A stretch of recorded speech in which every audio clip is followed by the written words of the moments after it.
महाकाल की नगरी का ये प्रवेश द्वार महामृत्युंजय द्वार है और यहाँ पर भगवान और संविधान दोनों साथ साथ है। जहाँ एक तरफ महाकाल तो दूसरी तरफ अशोक स्तंभ भी यहाँ पर बना हुआ है और इसीलिए कहते हैं कि उज्जैन धार्मिक नगरी होने के साथ साथ संविधान के नियमों को भी मानती है। और एक संविधान यहाँ पर ऐसा भी है, कहते हैं कि कोई भी राजा अगर महाकाल की नगरी में एक रात के लिए भी रुकता है तो फिर उसकी सत्ता अगले दिन ही चली जाती है, क्योंकि सबसे बड़े राजा महाकाल है।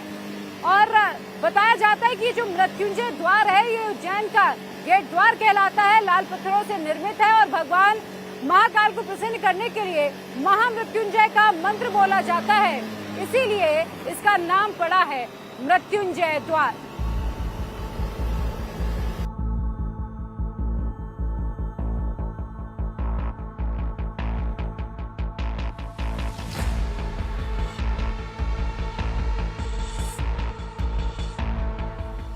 मेरे साथ इस वक्त उज्जैन के मौजूदा सांसद और एक बार फिर से चुनावी मैदान में उतरे अनिल फिरोजिया जी हैं। सर, आपका बहुत स्वागत है। चुनौती कितनी है, क्योंकि इस बार आपके सामने महेश परमार हैं। 2018 में जो रिजल्ट आया था उससे क्या आप चिंतित हैं इस बार सामने कैंडिडेट देखकर? नहीं, कोई चिंतित नहीं है।